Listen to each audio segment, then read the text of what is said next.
super excited that you're here, Lily. I'm a huge fan of your brand and everything that you're doing online. So I'm excited for you to be here and talk about Lily Eve. Thank you so much for having me. So I guess we can probably start with the probably not such a softball question, but tell me your story. How did you Yeah, get here? How did you get into this? it's a slightly crazy story. I basically really the brand is under the kind of happened under that saying of like right place, right time. I had graduated from Parsons in the city, and I was basically um, freelancing as a graphic designer, and obviously the pandemic hit. And so I moved back in with my parents, who are based in East Hampton in Long Island. And obviously during that time I was out of work. I was like, what am I going to do? And my mum had inherited like 4 or 5 Hermes beach towels that were just honestly sitting around the house. And at the time, obviously I knew the brand and the value of the brand, but I didn't really pay attention to maybe the cost of a towel or an Hermes towel at the time. I had no idea what those items even start at, other than just thought the print was really attractive and decided one day to just cut them up and make them into face masks to raise money for food bank. Yeah. And I remember my dad at the time coming down. My mum thought it was like creative and fun and was like, I love this idea. And my dad was like, you better make something out of this because like these cost a fortune and like you just literally ruined That's all amazing. 5 that we so basically put them on Instagram, and really they for me were just something that was like beautiful to look at. I thought that it would maybe bring some joy at like such a dark time, and also wanted to put it on Instagram, and thought, if I could raise money for Food Bank New York, it would be a really good pastime. And basically uploaded it on Instagram, and it kind of just blew up from there. People were nuts for the idea of like the upcycling of an Hermes beach towel, and I guess Cool. it hadn't really been done before. Um, And it was like the thickest mask that money could buy. it was literally like I hope people were just buying them to kind of be nice and not actually wear these masks, because they were, I mean, definitely Not COVID wasn't breathable getting at all. not breathable. You're wearing a towel around your mouth and you'll notice, but they That's look cute. hilarious. But they're beautiful to look at. What a cool And then so how did this evolve? So enters Michelle, the iconic Yeah, Michelle. the amazing Michelle. So basically, I am not a great sewer, and I studied graphic design in school. I didn't study fashion design, so it wasn't something I was taught. And the demand for the mask was going up and up. And I asked around locally and more in our local fish shop, which at the time is at a place called Amagansett. And they were like, you've got to meet Michelle. We'll put you in touch. We'll give you, they actually didn't specify if he was male or female. They're like, we'll give you their number. And, I thought I was meeting like a little seamstress named Michelle, probably a woman. And I like arrived to his house. He happens to live 5 minutes away from us. And it's opens the door the chicest little Frenchman that is like in kind of full little suit, wearing a kind of linen chief as a face mask. I'm like in sweatpants, like overgrown roots in my hair, like couldn't look worse. And I was like, who is this incredible guy? And so he's got a background in sewing and he's bored during COVID and you guys are just become the match made in heaven. Yeah. So he's had an amazing, I didn't obviously know any of this at the time. I basically just knew that he was at that time out of work, and I asked if he would do the face mask, and he kind of looked at me a little like, sure, but I understand now it wasn't really Below his him. thing. Yeah, yeah. He's far more talented to do face masks. And it was taking me something like 3 days to sew like 20. And I dropped him the face masks of like, I think I dropped him 40. And by the time I like got home and like, I think I made a tea, he'd called me and was like, you can come pick them up. They're finished. And I was like, God, okay, this, he has, he definitely has a talent that I don't have. And then slowly but surely I would at that time only would speak to him outside. So there was a good 3 months of our beginning relationship where I would just go and sit on his porch with him, because given his age, the pandemic, it was too risky to just go in his house. So I didn't see this, like his full studio that was in his basement, until 3-4 months in. He told me about it, but I was like, oh, that sounds great, but had no idea the magnitude of what was literally beneath His lab, his lair. Yeah, that's what's in all my Instagrams. That is literally the basement of his house, converted studio that he's been working in for like 15 years. And then, so how did you get into what's, I think, like kind of iconically your guys' jackets, your bags? How did that happen? Yeah, so we obviously started with the face mask, and after seeing the reaction those got, we slowly transitioned into bucket hats. And whilst we were doing the hats and the accessories, I was having a lot of people reach out to me and say, can you do a custom piece for me? I have Hermes beach towels, or, other branded towels or blankets. And they're like, could you upcycle them into a jacket?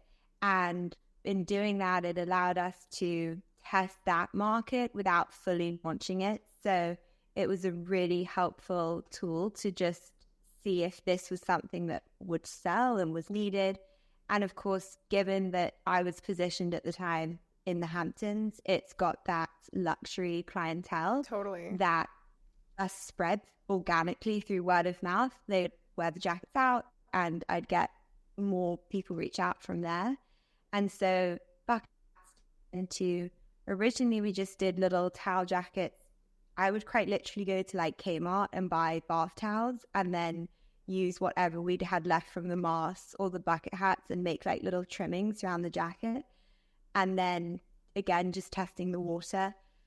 And then finally took the leap into really just bringing out the whole collection, which was the upcycling of the towels into Hermes beach towels into jackets. So cool. No. I first came across you just like organically on my feed, and I just it was so beautiful. It was such a piece of art, because for me Thank being you. younger, and like these are quite expensive pieces. I've always wanted an Totally. Hermes blanket, but it felt like such a waste for like the investment, and then you guys turning into a jacket. I'm like, this is brilliant, because it's a wearable piece of art now.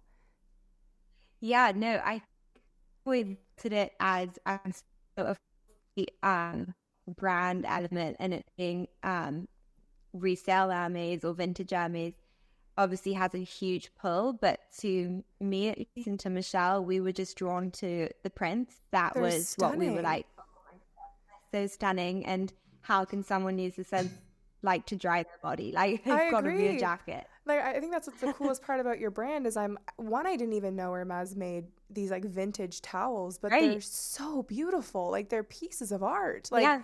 about time that somebody made it into something where you can like appreciate it and show it off.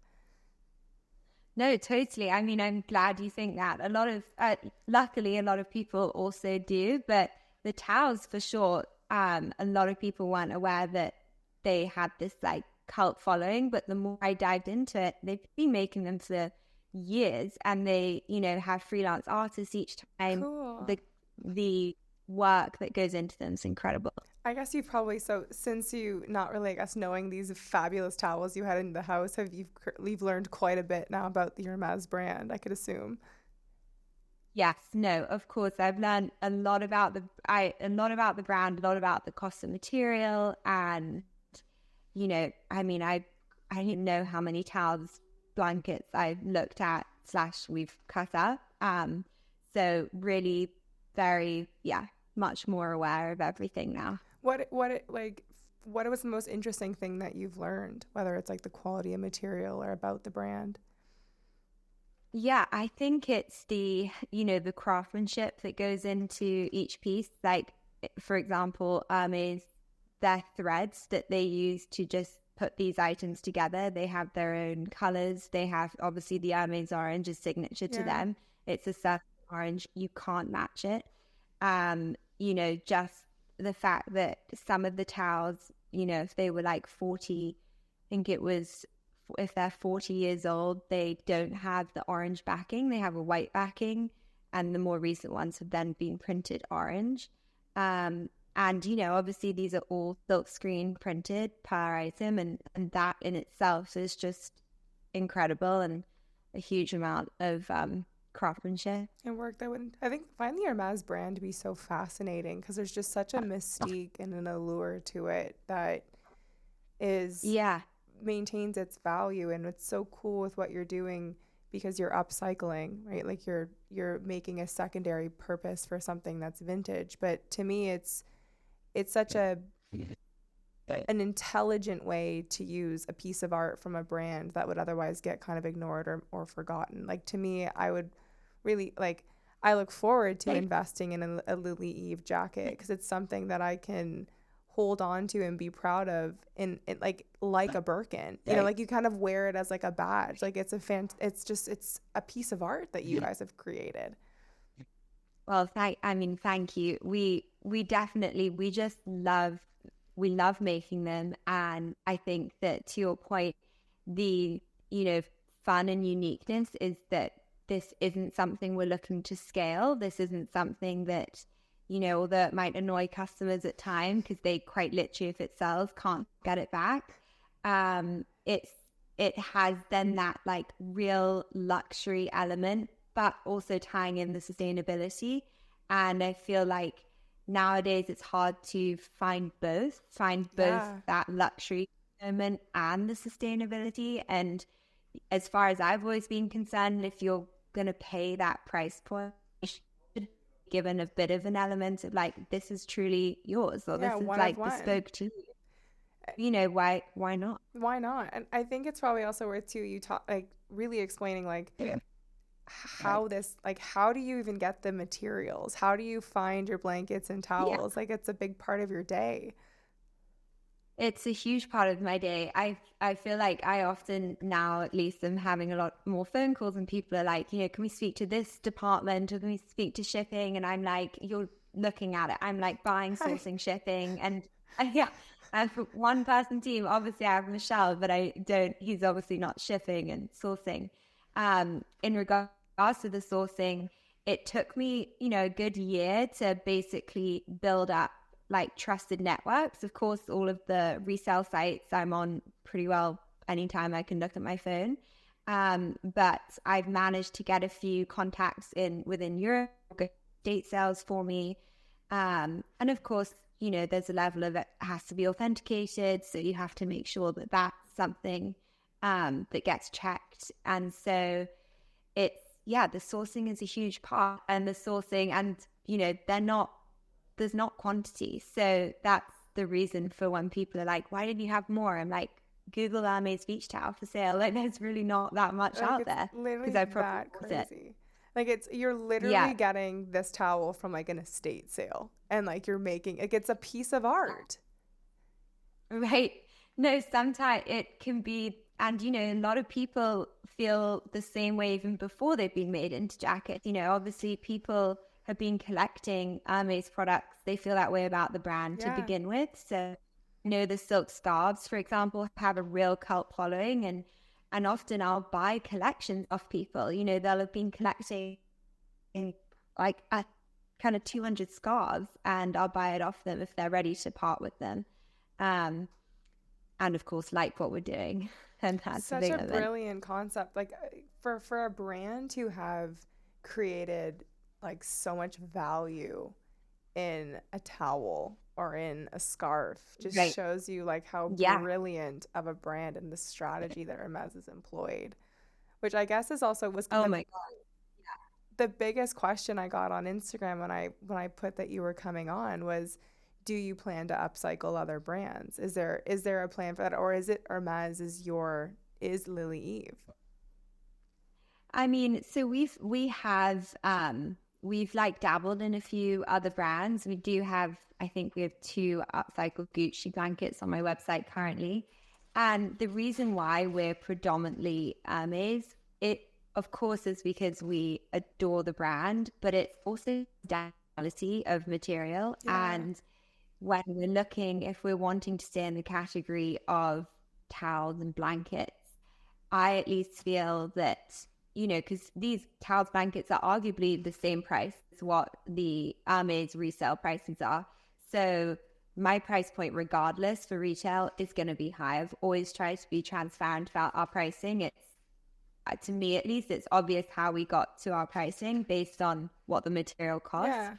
And the other brands, although they are also amazing, just the quality and the print, I just have never felt is It's quite unmatched. matched. Yeah. Hermes has. Yeah. Couldn't agree more. Really, Hermes is totally unmatched. Yeah. Where would you like? So okay, so two questions. One, and I guess I'll start with the first one. Is one jacket one blanket?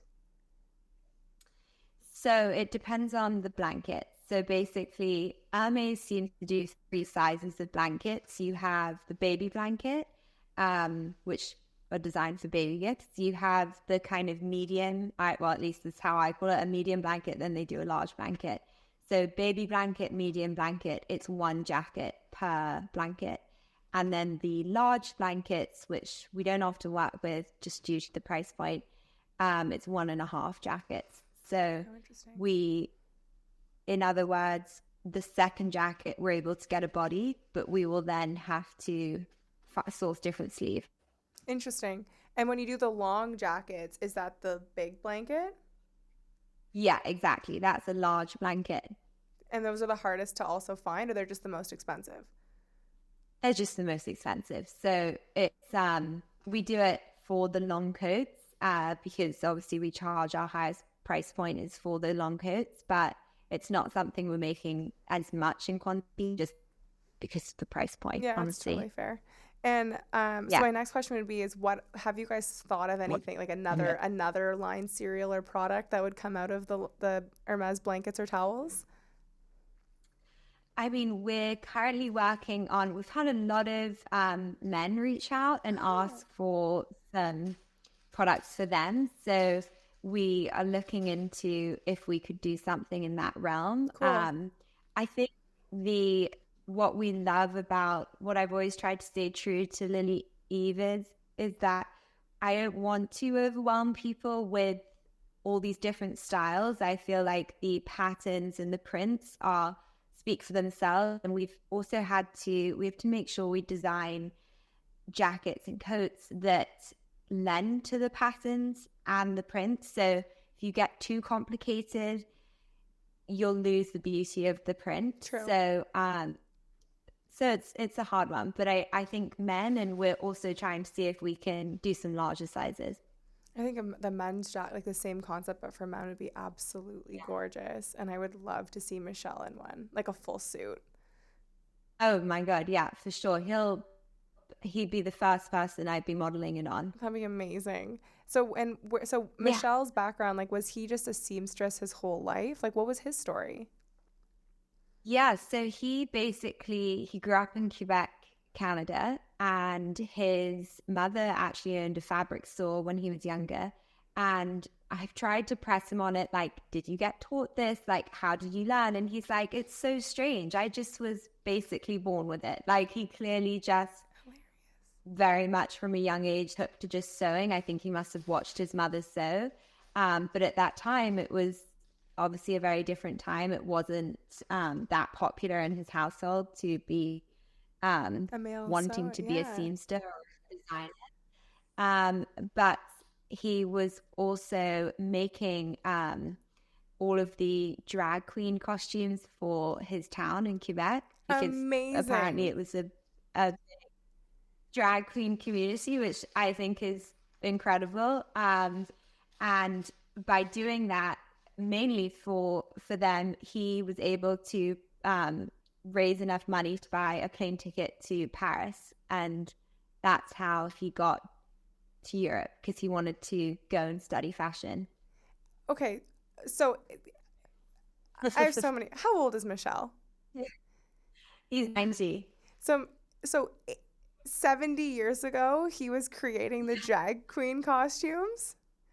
Yep, he was, I think it was he was probably like, he must have been like 17 at the time. And he had said to his dad, you know, he wants to go and study in Europe. And his dad like, well, if you have to pay for the ticket, like, I'm not going to give you the money. And Michelle is gay and had gay friends and also liked to dress and drag himself. And he would also make himself loads of his own outfits. And so he just became known in the community as like, go to Michelle for incredible. And like these outfits were like boned, like incredible dresses and skirts. Like they were hardly like, it was a lot of work. And so yeah, he was young and he showed his dad and he had enough money to basically go and start his thing. Lily, we have to see if we can get some photos from the archives. Like how cool that would be.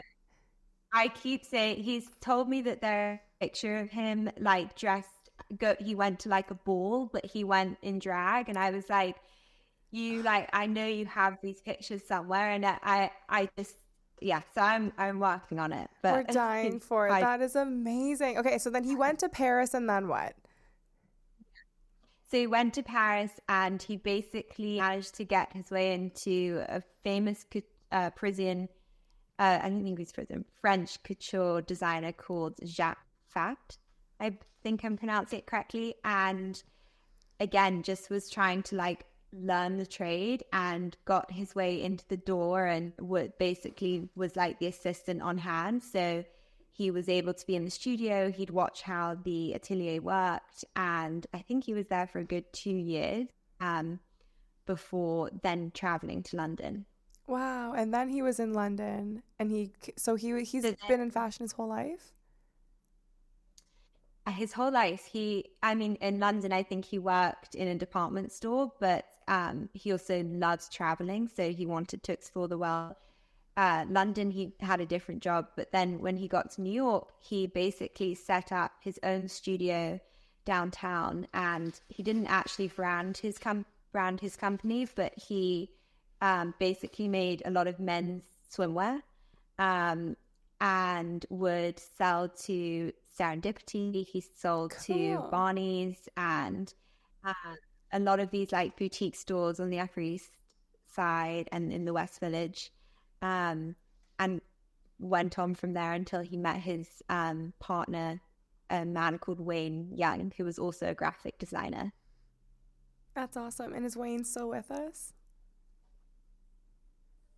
Oh, can you hear me? I said, is Wayne still with us? Oh, sorry.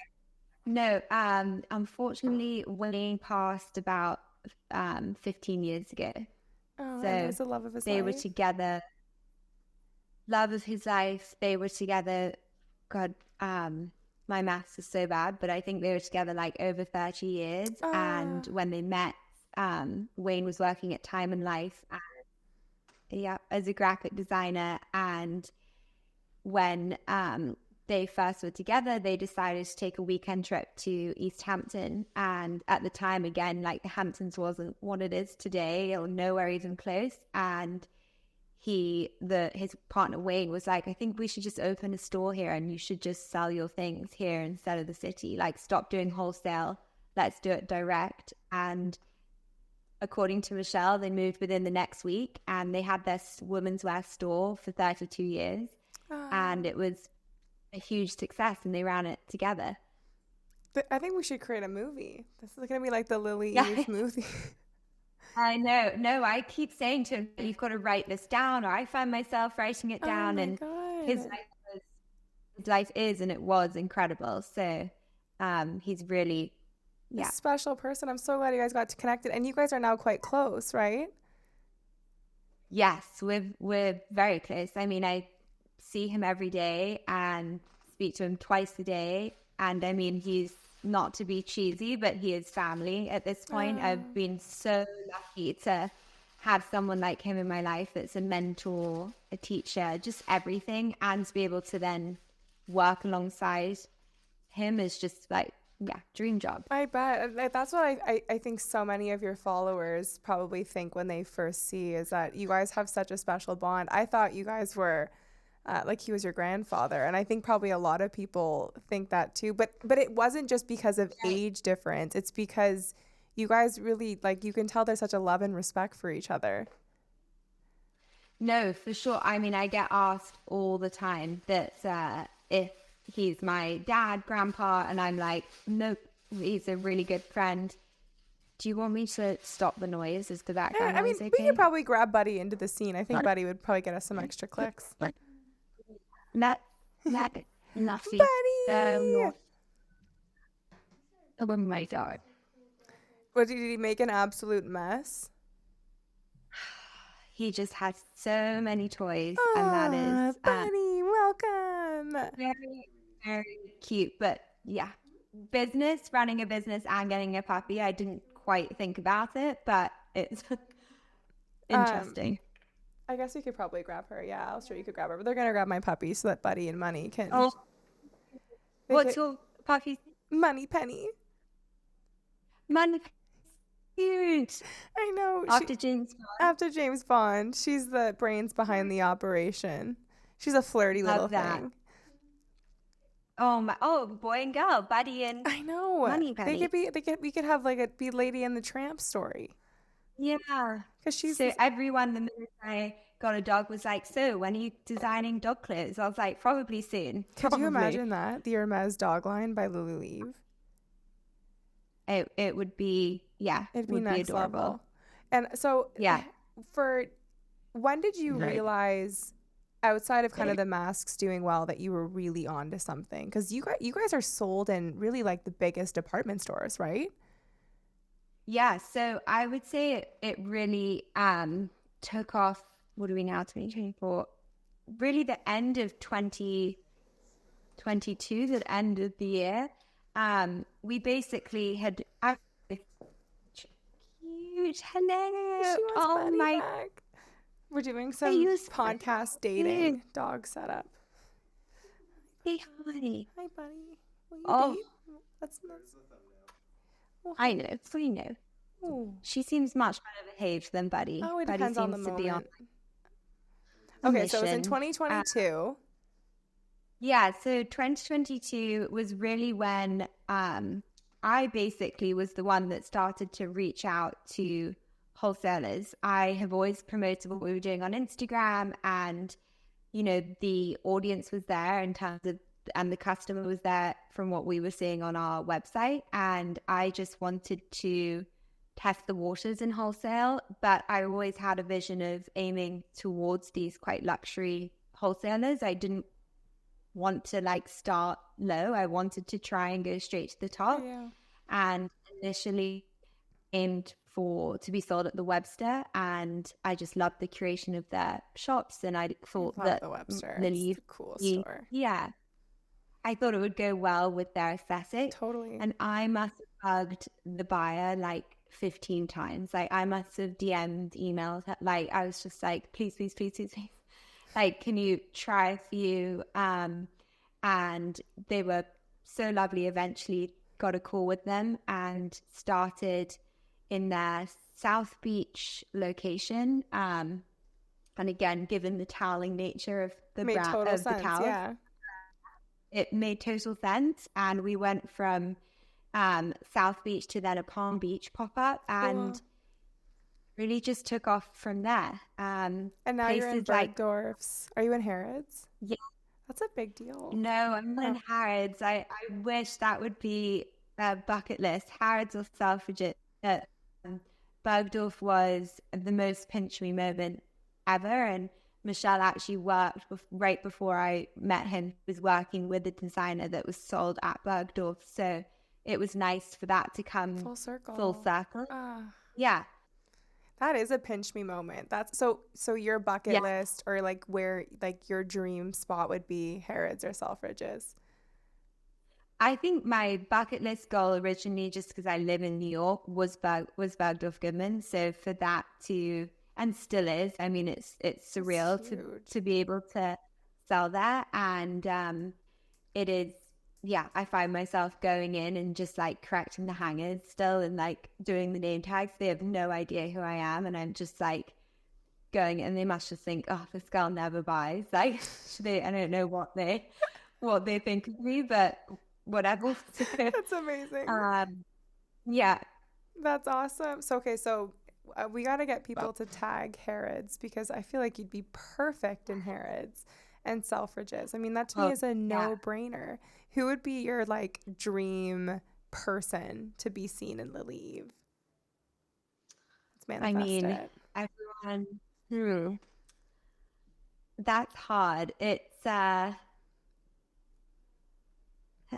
a very tricky one. I'm a big fan of pop culture, so I literally know all the celebrity gossip all the time. So I teased about it constantly. I mean, I do shamelessly or not shamelessly, I'm obsessed with Hailey Bieber. I was gonna say Hailey Bieber. I think it would be incredible. I may or may not use the whole road line. It's incredible. So, own it, Lily. Own it. Yeah, no, I'm literally not ashamed. I think she's great. An icon. Icon, yeah. It goes between Hailey Bieber, but then I would also die for Julia Roberts to wear something. Just because I would love to appeal to the Hailey Biebers or the age group of like you and I. The reality is not really that. Audience, yeah. It's a mature audience. I mean, we get mid to late 30s, but given the price point, it's understandable. And I've just always loved the fact that she's such a natural beauty. She is. What a $1 million smile. Yeah. She's so cool. I completely agree. And the reason why I also, outside of loving your brand, loving what you're doing, why I really wanted to have you on is I was so floored and impressed with the way you approach storytelling and how you're marketing on social media, because I find that's the most like debilitating or crippling kind of arm for most business owners. Like they can have a great product, but like communicating is like they feel is the hardest. So I want to kind of pick your brain on how you approached marketing, how you kind of what trial and error you went through with socials. I know when we first spoke, like you were shocked to hear that you thought you were doing great, but honestly it came up organically in my feed. So let's talk about the kind of the marketing experience you went through. Yeah, so I mean, I was shocked just because we don't use hashtags or anything, so it was an added bonus that that it came up in your feed. I think when it comes to marketing, I've always just looked at it as I've seen what other brands are doing, and not to say they're not doing it right, but I've always been interested in the story. So where did it come from? Like, I love the idea of getting a sneak peek into one of my favorite movies is Dior and I love knowing about the atelier, and often the people who make the garments, like it's not always the fashion designer, it's not always the person that's the face of the brand. More often than not it is, but I've tried to always be transparent in like, this is how we got to the end. It's not just me. It's not just me. Of course, with Lily Eve, I've been incredibly lucky because Michelle is such a key component of the storytelling. So I was always so focused on getting his story out there. And in doing that, it's gained this attraction really around Michelle. But I feel like the transparency is just something I've always tried to show, even the not so glamorous parts. Like arguably Michelle's studio isn't super glamorous, in his basement. Mine is in my garage. We're working in the incredibly luxurious products, but day to day it's kind of in his basement, and we're both grinding through it. That's why I loved it, is it was so captivating. Like the what came up on my feed was the product, so it wasn't the behind the scenes. But when I clicked through, it was just I was like instantly you got me on like 4 or 5 posts, and then I was like, I followed you because I was like, this isn't just me seeing ads, this is me like seeing a window into the business, and it was raw and it was real. And you're right, like most people at the price point of where your jackets are sold for a few $1,000, rightly so, but at that price point, Right. people would be like, I shouldn't show the basement. I shouldn't show the garage. I could only Yeah. show like the high fidelity, like Right. advertorial stuff, which you're also nailing. But like for you to lean into that was so intelligent because so many people wouldn't think it would work in the Mm. way that it has. No, and I've definitely, been conscious of it was a risk because, there's a balancing act of wanting to stay in the realm of a luxury line. And also, in doing that, you want to exude luxury. I've always loved the idea of having super editorial photo shoots and images that we put out there. But at the same time, I was like, I have to throw in that this is how it's made and this is the story of it, without it seeming, otherwise arguably a little bit like generic. I feel like it is just, I could have more easily maybe just done a separate Instagram page and like all perfectly, Yeah. positioned and only mention Michelle like in the most kind Or of, like I in a don't know, spotlight way. Yeah. more editorial way. So it was a risk, and luckily so far it seems to be Well, I think working. it's actually why you were so successful. Like when like your content, other than when you've invested now more recently in the editorial style content, has been all shot on your iPhone, and you've sold thousands of dollars of product, and you're followed by some of the biggest names in like online, and it's all shot on your iPhone.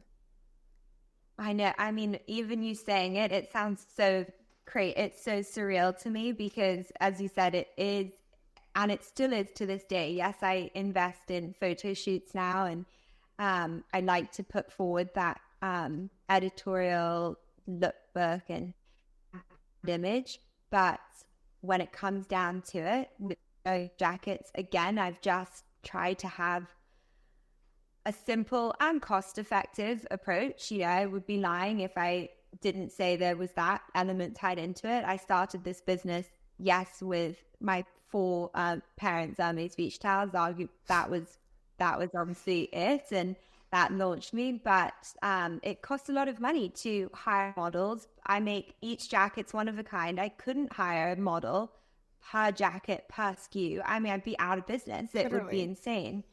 So they have to just be photographed on a hanger against a white wall. And of course, if people, reach out to me, I have luckily a great relationship with my customers. They know that if they're like, I need to see this on a body, I'll put it on. I'll put it on my mom. I'll put it on Michelle if they want me to. Like, I can put it on anyone if they want to see it in a different figure. But it was just trying to like strip it back to basics and see how we could just sustain that level. No, and I love it. Like it's so grassroots. I was asking when we spoke before, like you don't even own one of your own jackets. Like you're just I know that is a little, I'm trying. I am gonna start to keep one. I just I start to love, keep one. yeah. Michelle feels the same way though. He's like, you shouldn't keep it. Like you need to sell it. And so eventually I'll have to convince him too. But I think that's just because I love also selling it and giving it to someone. They're one Yeah. of a kind. So sometimes if I have kept one for myself, by the time I go to a pop-up and wear it, they're like, oh, can I have that one? And I'm like, of course. Here, take the jacket off my back. Please take it. I take it. So that happens a lot. And what I love, the reason I'm like laughing and smiling about it, but it's like again, like the best of anything is simple. Like I hear so often from people who reach out online or clients that I've worked with is like just they want everything to be perfect. And when we're talking about your product, your price point being more in the extreme, right? By way of Like it it's one of one materials, the most expensive beach towel you can buy, period. And Right. you're still being successful by just it not being perfect, right? Like and that's why I really wanted to speak with you is perfect doesn't work, and like you can be sold in the biggest department stores in the world by being shot on an iPhone. And like that's just like that's what you need to Yeah. remember from listening to this. Like, and it doesn't, and if anything, it works, I think, better for you, because now that I've gotten to know Michelle, and I get to see kind of you in the basement and showing cutting the patterns. And when I see it hanging, like literally on one of his pipes, it's like there's one Yeah. jacket there. It makes me justify the Or- price point better, because I'm like, this isn't the Balenciaga showroom where I'm paying for this showroom. Like, you're Right. just paying for the labor and the cost of goods sold. Like, it actually makes me feel more connected to your product, and I want to support you more at a price point that I would, if it didn't have all that rawness, Yeah. I don't think it would speak to as large of an audience as like such a piece of like value that you want to like keep and hold on to and you want to buy. No, I agree with that completely. I also just think perfect just isn't always sustainable. Like when you're, No. starting off, or if you're running a business and a brand, I've made so many mistakes, or cut into towels and then not use them, or it happens. Yeah, terrifying. We've eventually used them for hats or something, but our mistakes are financially like huge if that happens. But I think it's not sustainable. And I think, again, I had interned a lot in fashion companies when I was at university, and I saw just the amount of people you also need on hand to run these sorts of businesses. And Yeah. like you said, you've got a photography department, styling, model, like, I mean, freelance makeup, or then it goes into the graphic design department. And I remember being very overwhelmed at the beginning, because I actually am a huge perfectionist. But then I physically couldn't. So I was like, it's just got to be this. I felt insecure at the start about the price point. So that in turn made me be like, I've got to explain to people why we've reached that. Like, it's just us. This is the cost of the towel, the blanket. I'm always happy to tell people if they want to know.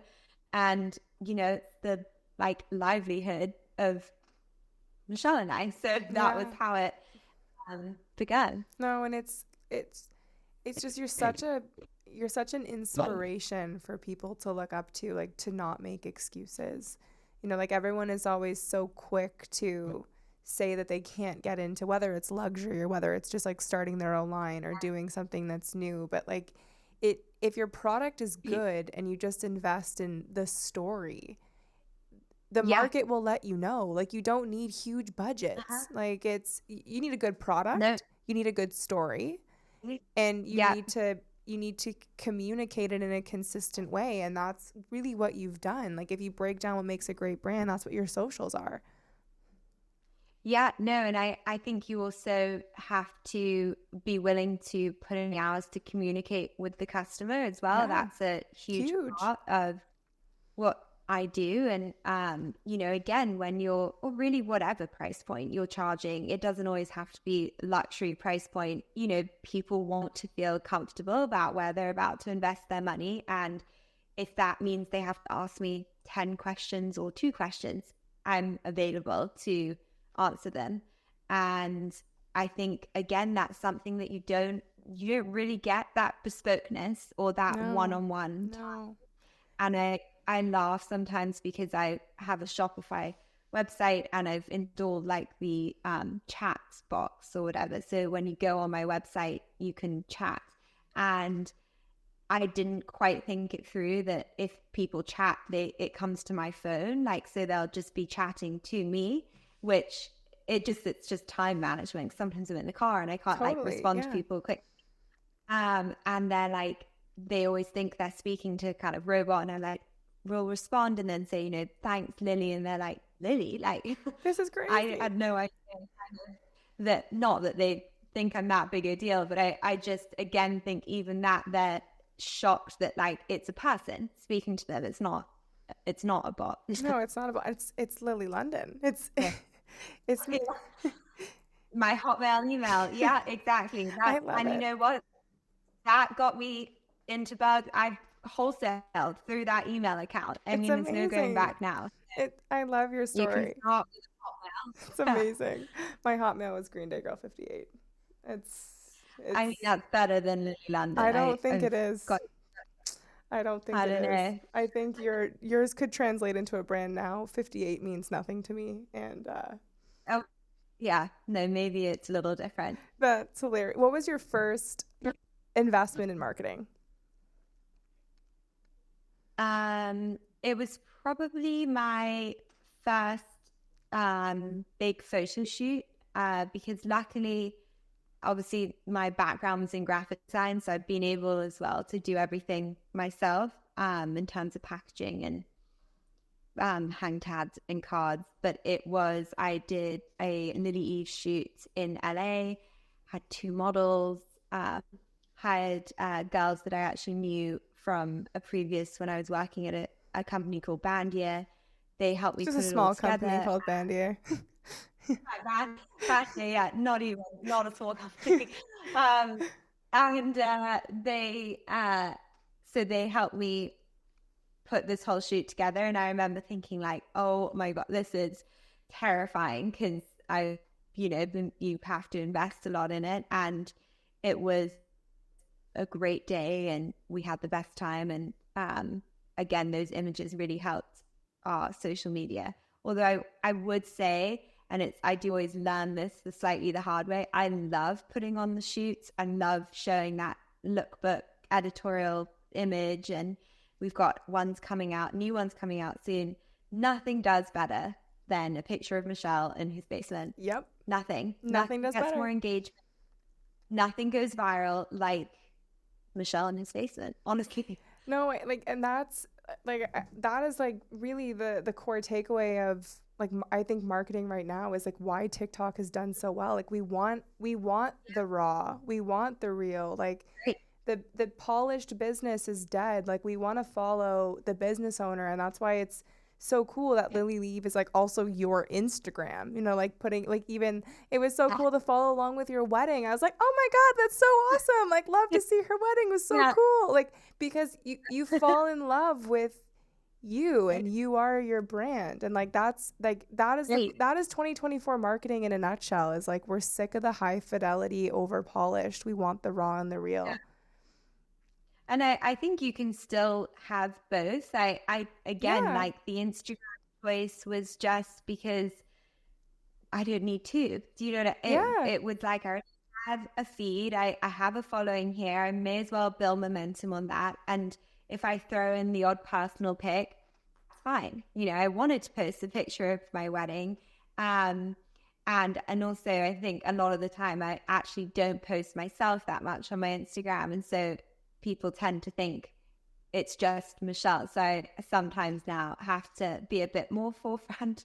But it was just, again, a thought. It didn't really occur to me. I was like, this makes more sense. I may as well keep it. And it's working, and like that's what like don't change what doesn't work. But I agree with you. It's like when you look at a strategy, like it has different moving parts. Like I'm really excited to see your editorial shots because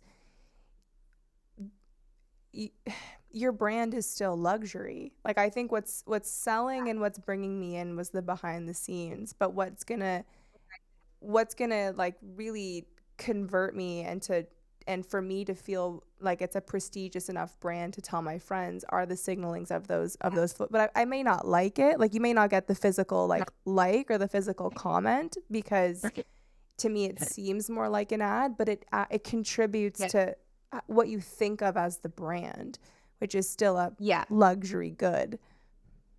Right. No, and then lookbooks are a way of, a different way of storytelling as well. And I think they're just as important as you said.